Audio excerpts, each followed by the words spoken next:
You're listening to the Parents of Hardworking Teens podcast, episode 87. And this is where I'm answering parent questions, some of them a little bit delicate, to help you get a clearer and better understanding of how all things assessment, school, and exams work.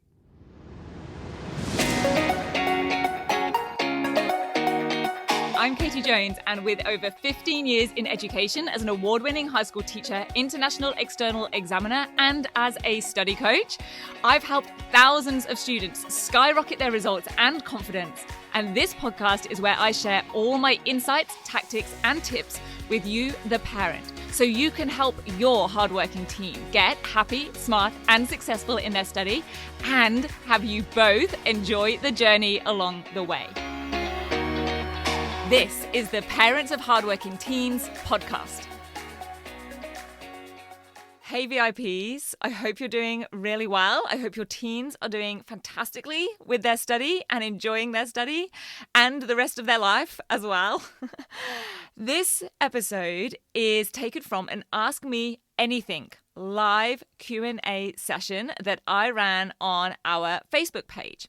I run it once a month on the third Wednesday of each month. It was inspired by a couple of questions that I had recently on email that, after responding and sending my reply, I just felt like this would be so useful to share with other parents as well, because they are a little bit kind of, I use the word delicate. They touch on a couple of interesting points. So I'm going to share those two with you. If you would like to catch the full video, you can go find that on the Rock Solid Study Facebook page. I include all of the recordings of our monthly Facebook Lives there, so you can go and catch those anytime. It's at www.facebook.com/Rock Solid Study, all one word. So I hope that you find these questions and my answers, or I should say really responses to them, helpful in some way. Enjoy. Welcome to this Facebook Live. I'm really excited to be here with you for an Ask Me Anything session. I am Katie Jones. I am the founder of Rock Solid Study. I'm the creator of the 10-week Great Transformation Program. I am an award-winning high school teacher. I've worked in high school education for over 15 years now. I think it actually might be over 16. I need to do the maths and count up the years properly now that we're in 2024. And I help hardworking students who are already either getting great grades, but they want to be able to do that in the smoothest way possible, most effective, most efficient way with less stress, or those students who are maybe not really getting the grades that they could be getting, or that really represent and reflect the amount of effort and subject knowledge that they have. And they want to be able to have the tactics and strategies that allow them to meet more of the criteria and do it confidently and consistently. That is a word that has come up recently in some consults that I've had. So that's been really, really interesting. And so really what I have done is, over my years of doing exam board marking, working with external examination systems, coursework moderation, is really worked out what gets marks and what doesn't, and how to help students put their information, their knowledge, their hard-earned knowledge and subject content across in the way that's going to get them more marks with less stress and with a lot more confidence and clarity along the way. So today we are doing an Ask Me Anything session based on, or inspired by, two questions that I've had fairly recently from parents that I just figured would be really helpful to probably a lot of other parents and students as well. So I'm going to kick off by sharing those. I've had a couple of other submitted questions, pre-submitted, and then I'm going to open up and you can type in your questions to me in the comments down below. So let's start off by celebrating that we're actually made it, we're all here. The first question that I want to share with you that I have been sent in, and I want to share my response because I think it will be helpful, because I thought it was really interesting. As I got into writing the response, I was like, oh, this is pretty juicy. And so the question, well, I'll read out the section that I think is most pertinent. It said, he tells me, this is a mum talking about her son, he tells me that senior English is not English at all and could easily be labeled as politics because of the subject matter. Interesting. We could probably, especially if you have a teen in the senior years, you might be able to relate to this a little bit. Or that it just seems to be discussing a certain issue. It might be power, it might be social hierarchy. Okay, and I'm going to come to that in a second. Throughout school, he has been a genius at English, off the charts in NAPLAN. However, now his marks have dropped because he's not interested in politics. So here is what I responded to that. I know it's not quite a question, but it was a really interesting statement. It did have like a question woven with the rest of the text. And it was this area where a lot of students can find they miss out on marks in big English essays and extended responses, because here's the key part of so much English study, especially as we go up into those higher grades. It's not just about comprehension. It's not just being about able to write well if they are producing the writing. And it's not just about understanding the story or what happens to the characters. So much of English study, it is so much about understanding the message that the author wants to convey to the reader. That is why they do so much study on the themes of a text. So in this case, it's obviously something political, whatever that might be. I don't need to know the details. None of us need to know the details, but obviously it's a political issue. Maybe it is social hierarchy. Maybe it's to do with culture. Maybe it's to do with discrimination. Maybe it's to do with, disparities in certain societies. Maybe it's to do with rights and power, depending on what the text is that they're studying. Here's the key link between the part that is English and the part that might feel like politics, or whatever the theme is that your teen is studying. It's how is the author conveying that message. So first of all, we've got to get really clear on what is the overarching message. What is, it's almost like the moral of the story. What is the opinion that author has and wants the audience to think or feel. Now, your teen doesn't have to agree with it. They don't have to have a personal opinion on it. We just have to be able to figure out what is it they're trying to get across. And then the middle part, this is where all the marks come in, is what techniques or devices have they used in order to convey that message? Have they used certain elements of characterization? Have they used a metaphor? Have they used symbolism? And there's, probably 100. And that's where they pick out their evidence. And they explain what was the meaning of that. And then how does that tie into the actual question or the actual message for the reader? Now, they're the reader, they're the audience. But what I thought is I would share with you, and I actually shared this on a podcast episode quite recently because it made me think of this. Episode 83 of the podcast, and if you haven't followed, downloaded, listened to, listen to probably is the word I need there. Listen to the podcast. It's called Parents of Hardworking Teens.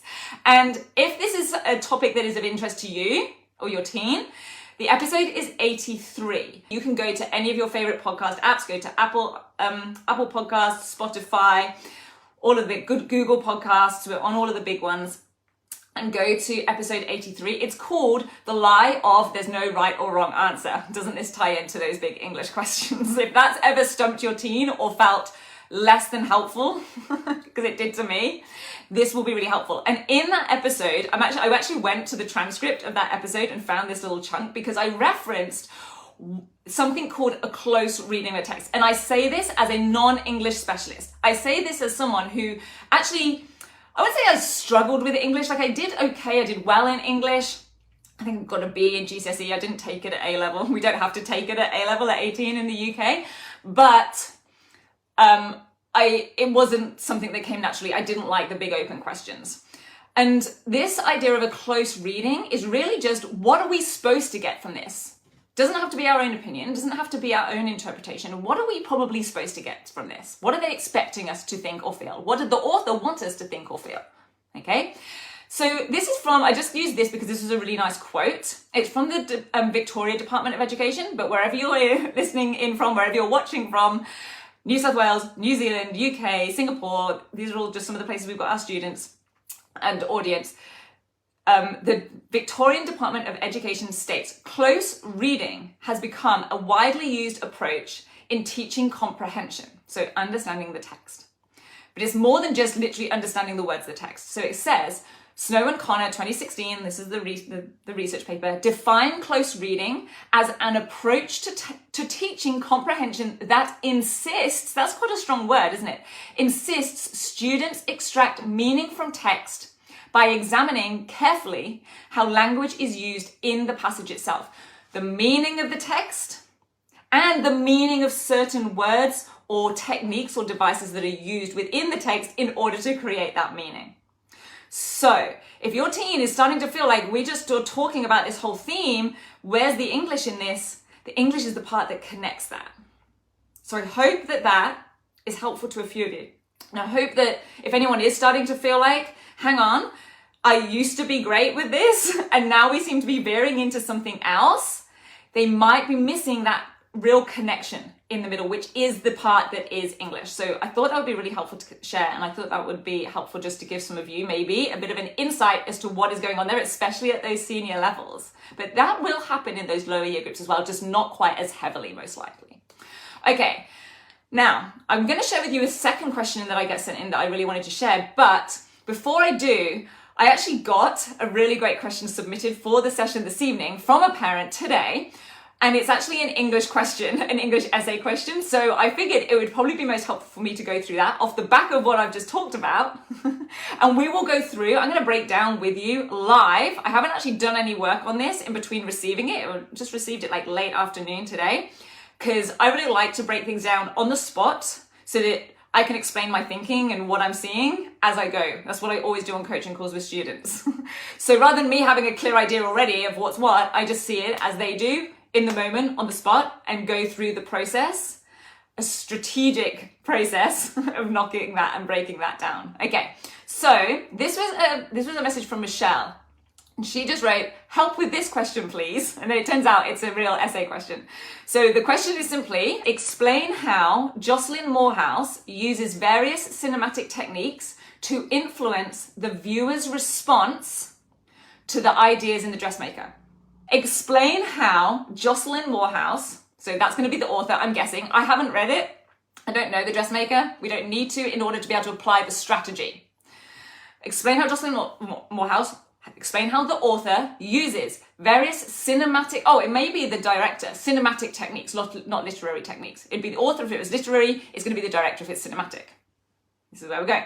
To influence the viewer's response, and not the reader's response, to the ideas in The Dressmaker. Now, Michelle has also written possible ideas. So this is obviously what their teen has started to know or think are the themes. This would have been something to do with maybe politics regarding the previous question, okay? Possible ideas: revenge, secrets, love, death, gender roles, and power.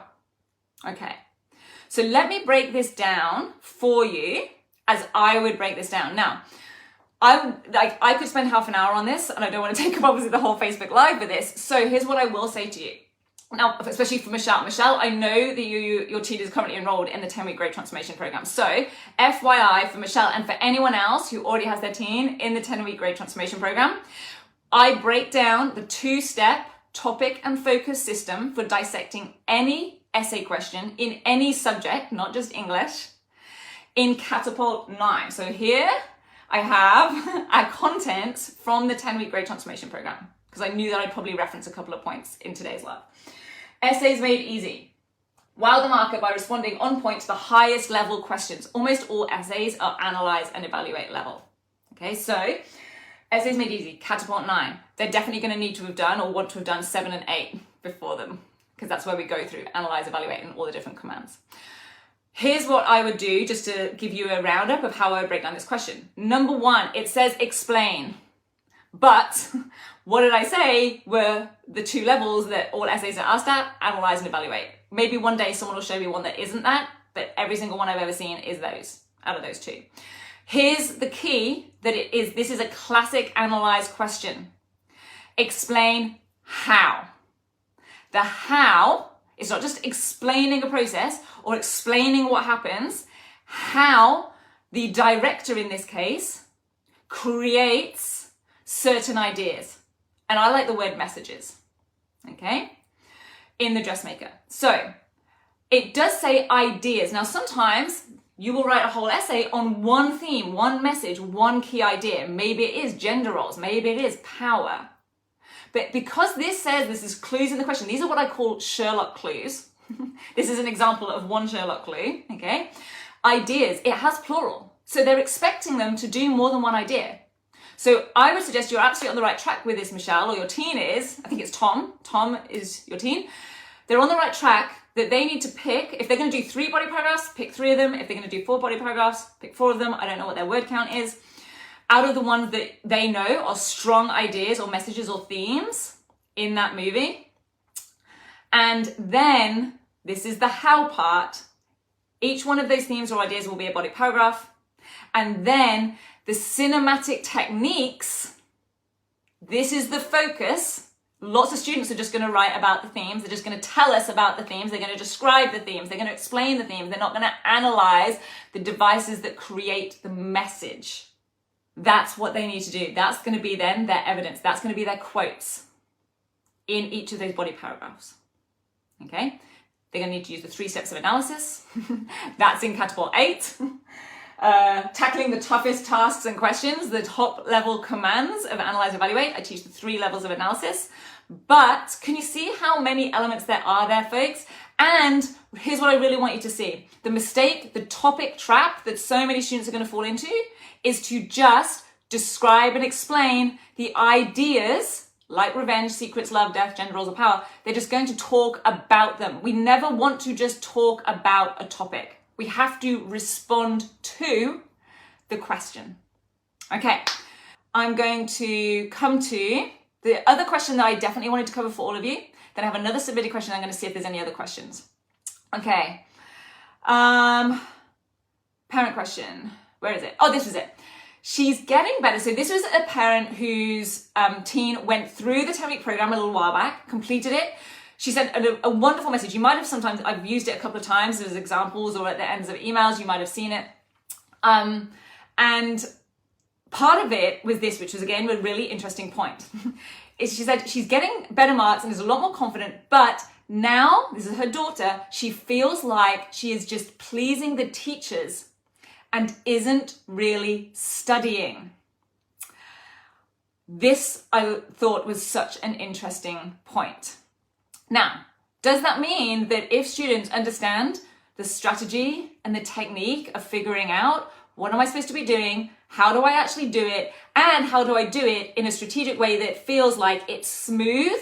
I'm not going to say easy, because it doesn't mean that it's suddenly like just easy, and it shouldn't be. But is it smooth? Are we clear? Do we feel confident? Is it not taking twice as long as it should? Absolutely. Now, again, podcast reference. Podcast reference. Episode 63, I did a podcast episode called The Game. This whole game of getting the marks, giving the examiner what they want. In there, I talked about how we essentially need to know the rules of the game, we need to know how to play the game, and we need some tactics, as we would with any game if we're playing chess or if we're playing soccer. Now, I can totally understand when students have this, it's almost like, does it take away some of the creativity? Here's my thoughts on this. There are so many students that are having to struggle, guess, try and work out what is going on. They're trying different things. They're hoping that everything they write will get some marks. They're trying to put as much in as possible, but that's usually because they don't know exactly what they are supposed to be doing and how to exactly do it in a really streamlined way. So if we're taking away some of that struggle, does it suddenly feel like, maybe this isn't like the way to really be doing it? Am I almost like sort of cheating the system a little bit? No, we're just playing the game and we now understand the rules of the game, right? Secondly, I think this idea of, education is supposed to build curiosity, and it can absolutely still do that. But when it comes to assessment, are we trying to build curiosity when they're having an assessment? Not really. We're trying to judge how well do they know the content, and secondly, importantly, how well can they apply it to the question and the way the question has been asked and the success criteria that it is being marked against. So if we consider that, like, what does studying really mean, and in a way, like, we can expand that to the idea of education today. I think, you know, back in the day, traditionally, we do kind of still think of it as being, okay, we've got to learn information, we've got to become more knowledgeable, but we know that really today, that is not what the world is about, and that is not what is required in order to be successful in the world today. And if we think about education as preparing us to be successful in the future, we do not need to store lots of subject knowledge anymore. We have Google, we have ChatGPT, and goodness knows what to be able to do all of that for us. It is so much now about critical thinking skills, decision making, being creative and putting different aspects together, making judgments. In other words, applying the knowledge that we can so readily lay our hands on and figure out things like, okay, well, what do they want? What tells me that that's what they want? What's the best way to put that across? What's the most streamlined or effective way to present or give that response? And how do I tailor it? Like, we can think about that. I had a consult with a parent student just yesterday, and they literally said that. They're like, this is applicable in the workplace, because you've got to find out, like, how to operate in a certain way that's going to give you an outcome you want, whether it's for your boss, whether it's for a client, whatever it might be.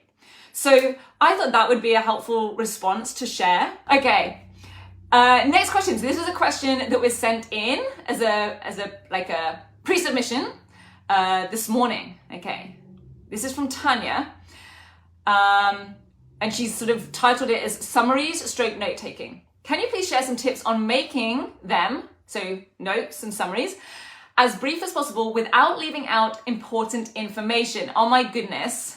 This, as a student, I really, it's funny what you remember, isn't it? I remember being in it was an IT class, which kind of sounds mad now, back then. I was in an IT class, and they gave us this little, article, and it was like a starter activity. We were supposed to read it, and it literally said highlight information. Just highlight important information. And I can tell you, I do know the reason I remember it. It's because I knew even back then that, like, I'm like, this isn't working. I know this isn't working, but I don't know how to do it differently, because honestly, I had probably every word except for an and a the. Like, I probably had 4 unhighlighted words on this whole article, because the problem was I didn't know what was important. I didn't know which things were going to be the most important parts and which wasn't, and it was all like information. So my sheet was just bright yellow. They may as well have just like printed it on bright yellow paper and said, here you go. So, and I could have just crossed out the and the.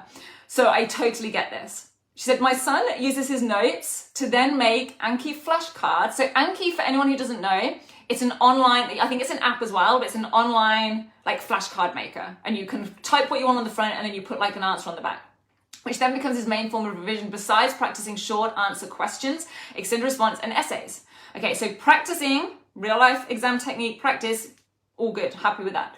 Or should he keep his notes more detailed and then be more specific in Anki? Okay, and she said then she's listed out his subjects. And secondly, do you think you'll ever run a note-taking workshop for paying students?